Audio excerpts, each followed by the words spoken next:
Lakers fans, buckle up because this offseason is shaping up to be one of the wildest we've seen in years, and the ripple effects could come from a very unexpected place. Boston.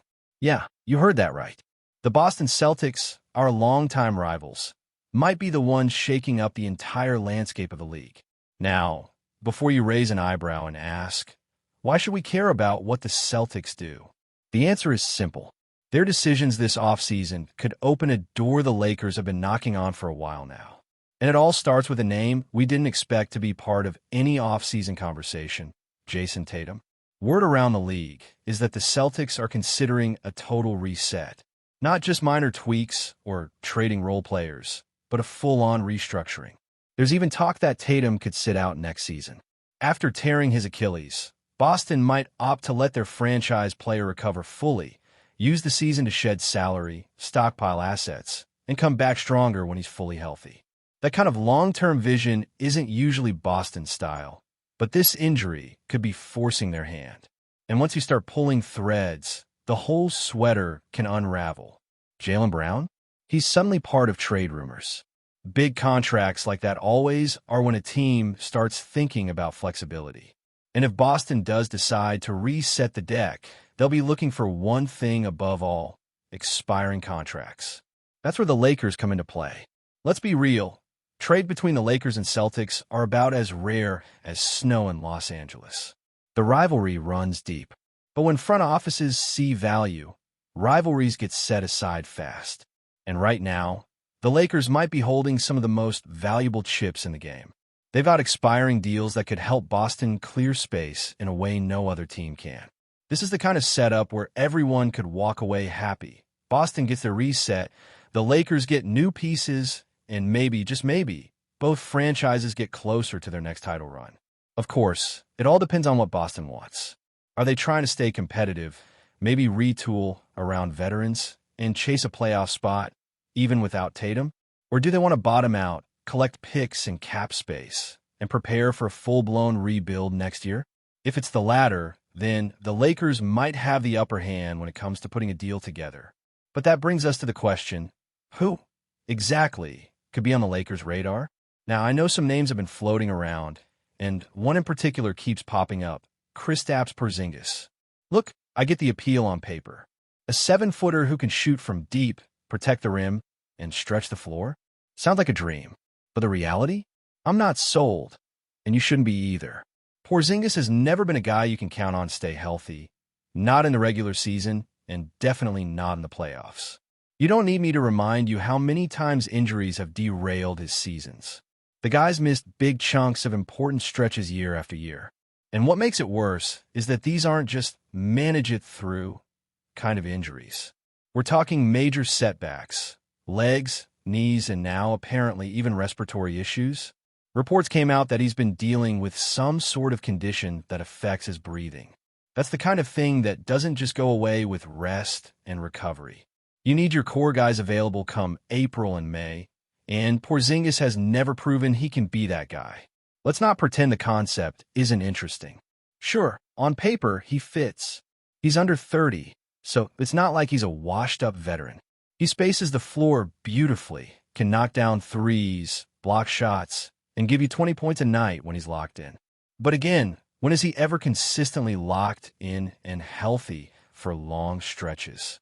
Next season, he's set to make over $30 million. That's a massive chunk of salary cap space tied up in a guy who might miss the most important games of the year. If the Celtics are just trying to dump salary, maybe you consider it, but only if the price is practically free. We're talking pennies on the dollar. Otherwise, the Lakers should steer clear. So if not Porzingis, who? Who makes sense in this delicate dance of strategy, value, and timing? Two names stand out, and they're both the kind of players that could immediately elevate the Lakers: Jrue Holiday and Derek White. Let's start with Jrue Holiday. Now I know what some of you are thinking. He's 34, almost 35. Isn't that a little old? Maybe. But this is not just any veteran. Holiday is still one of the elite defenders at the guard position. A defensive bulldog. One of the best point-of-attack stoppers in the league. If you want to win a championship, not in 5 years, but now, while LeBron still has gas in the tank, Holiday is exactly the kind of guy you want. He's battle-tested, he knows how to play alongside stars, and he doesn't need to dominate the ball to make an impact. Put him next to LeBron and Luka Doncic. You got a perimeter defense that can shut down just about anyone. And offensively, don't sleep on Drew. He's a career 37% shooter from deep, and when you look at the kind of open looks he'd get playing next to playmakers like Luka and LeBron, his percentages could even go up. Yes, the contract is hefty. Over $32 million next year, nearly $35 million after that, and a player option for $37 million at age 37. But again, that could work in the Lakers' favor. Boston might be eager to get off that kind of money. And if you're the Lakers, that kind of salary can either contribute immediately or become a major trade piece down the line. Now, if we're talking ideal targets, and perfect fit, plug and play, no questions asked, Derek White is the guy. This man has quietly become one of the best two-way guards in the entire league. He's not just a shooter. He's a smart, reliable defender who reads the game like a veteran quarterback. You want effort? He gives you full-throttle energy every possession. You want consistency? He's played over 70 games for the last 5 years. He doesn't miss time.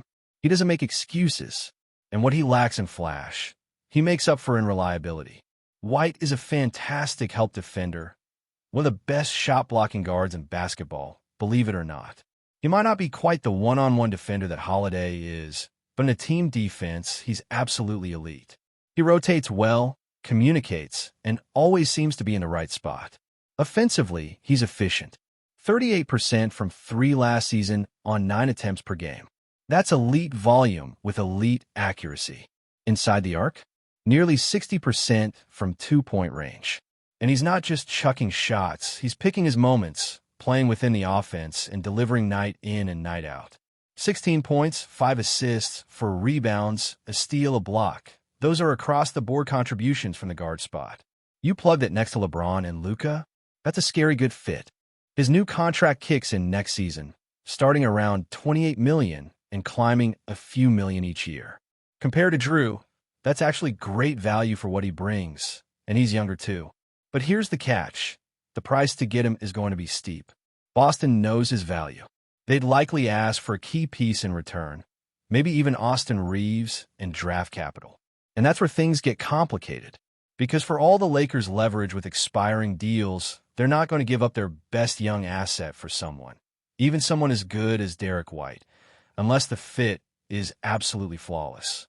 But the fact that Boston might be willing to move him at all, that's what makes this offseason so intriguing. Now, do I think the Lakers can realistically get either of these guys? Maybe. White's going to be a tough pull. Holiday? That feels more within reach, especially if Boston wants to clear money and isn't hung up on sending him to a rival. Porzingis? Only if the market completely dries up and the Lakers are getting him for next to nothing. But let's not forget the context here.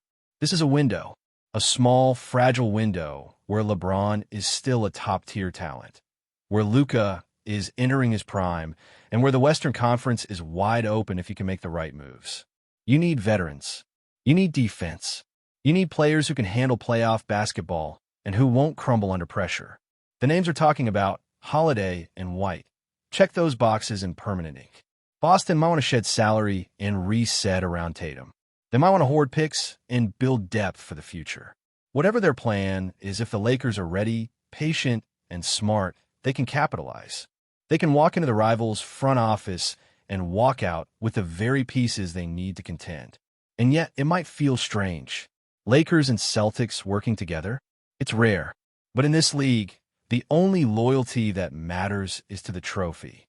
And if both teams see a path that brings them closer to banner number 18, don't be surprised if they do the unthinkable. Before we continue, we ask that you leave a like and subscribe to the channel so you won't miss any exclusive Lakers updates. Moving on, in a surprising twist that has stirred both political and sports circles, former U.S. President Donald Trump has reportedly praised the Los Angeles Lakers, according to unnamed sources close to the former commander-in-chief. Though not officially confirmed, the rumor has spread quickly across social media and sports networks, sparking intense reactions from fans and pundits alike. Trump, who has had a complicated history with the NBA, especially during his presidency, was allegedly overheard speaking positively about the Lakers' recent performances and organizational structure. The remark reportedly came during a private conversation at a recent fundraiser, where he is said to have acknowledged the team's strong roster and disciplined gameplay. "They're playing tough. They've got the look of champions again," he allegedly said, according to a guest who attended the event. The Lakers, one of the NBA's most storied franchises, have had a tumultuous but promising season. With LeBron James still performing at an elite level and Anthony Davis anchoring the defense, the team has shown flashes of its championship pedigree. Trump's rumored compliment may seem out of character given his previous criticisms of NBA players and teams, many of which stemmed from political tensions during his presidency. At the time, he frequently clashed with players over their social justice protests and outspoken political views. Despite that backdrop, the alleged praise is being viewed by some as a sign of Trump's evolving public persona as he eyes another presidential run. Others speculate it may be a strategic move to appeal to a broader audience, including younger and more diverse voters who follow the NBA closely. Neither Trump nor the Lakers organization has commented on the rumor, but it has certainly added a layer of intrigue to the NBA news cycle. Whether genuine or politically motivated, the report has already influenced discussions around sports and politics, a crossover that seems only to grow stronger in modern America. For now, fans and analysts will watch both the Lakers' playoff push and Trump's political maneuvers with renewed curiosity.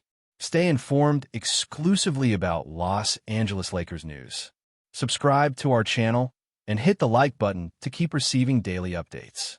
Also, share your opinion on the news in the comments, as your contribution is crucial for the Lakers. Stay tuned for the next video.